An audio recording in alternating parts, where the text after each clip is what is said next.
France में 6 लाख लोगों की जान गई थी सिर्फ ठंड की वजह से। 6 लाख लोग जो है वो गिनती जो है ना आज के टाइम पे भी इतनी सिग्निफिकेंट है, तो उस टाइम पे जब पॉपुलेशन इतनी नहीं होती थी, लाखों में ही होती थी, तो लगा के देख लो अंदाजा क्या हो सकता है। हमें सुनने में लगता है कि भाई यूरोप जो है वो कितना प्यारा कॉन्टिनेंट है, ठंड पड़ती है, बढ़िया मौसम रहता है, क्लाइमेट बढ़िया है, पर ये हमेशा नहीं था। Specially 16th century, 15th century और 17th सेंचुरी के आसपास अगर आप यूरोप के अंदर पैदा हो रहे हो ना, तो आप बहुत बड़े बदनसीब हो। और इस ठंड में ऑर्डिनरी इंसान की जिंदगी वो खुशनुमा नहीं होती उसमें, क्योंकि वो इंसान कहाँ तो अपना अनाज उगाएगा, ठीक है, एग्रीकल्चर करेगा, कहाँ अपने बच्चों को खाना खिलाएगा, और कहाँ अपने जो उसके कैटल्स होते हैं, शीप्स होते हैं, मतलब गाय भैंस बकरी, उनको कहाँ से फूड ला के देगा। ऑर्डिनरी इंसान के लिए ऐसी जिंदगी बहुत ही ज्यादा क्लोज टू हेल हो जाती है। देखो, एक तो ये है कि चलो एग्रीकल्चर नहीं हो रहा, फूड इतना नहीं मिल रहा, लेकिन किसी तरीके से मैनेज कर रहे हैं नॉन वेजिटेरियन फूड से या किसी तरीके से, लेकिन उसके साथ में प्रॉब्लम्स जो है वो बढ़ती जा रही थी। जैसे कि अब भाई आप इतनी ज्यादा गंदी ठंड में अगर रह रहे हो, तो ऑब्वियस सी बात है कि आपको हीट चाहिए। हीट चाहिए मतलब आपको फ्यूल चाहिए।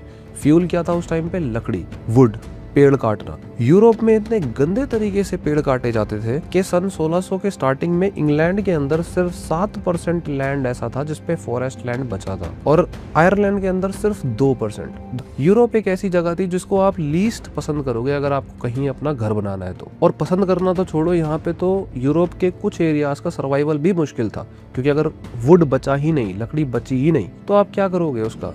सिचुएशन इतनी खराब थी कि जो लोग मरते थे ना इस ठंड की वजह से, हाइपोथर्मिया जैसी प्रॉब्लम्स से, तो ऐसे होता था कि कई बार लोग जो है वो चेयर पे बैठे और रात गुजरी और सुबह को जो है वो चल बसे। कई बच्चे सोए और सुबह को जग नहीं रहे। क्यों? क्योंकि ठंड इतनी ज्यादा है कि वो इंसान की जान लेके चली जाती है और कोई कुछ कर नहीं पाता। इनफैक्ट सिचुएशन इतनी गंदी हो जाती थी कई बार कि उन लोगों का फ्यूनरल, उनको दफन करना है तो उनकी जो कब्र है उसको खोदने के लिए भी महीनों वेट करना पड़ता था, क्योंकि भाई जिन फावड़ों का आप इस्तेमाल करोगे, औजारों का, वो धरती में घुस ही नहीं रहे हैं, क्योंकि टेम्परेचर इतना डाउन है कि धरती में आप मारने की कोशिश कर रहे हो और वो फावड़े टूट जा रहे हैं। तो आपको बॉडी जो है वो सेफ रखनी पड़ रही है, ताकि जब ठंड कम होगी तब उनका फ्यूनरल कराया जाएगा।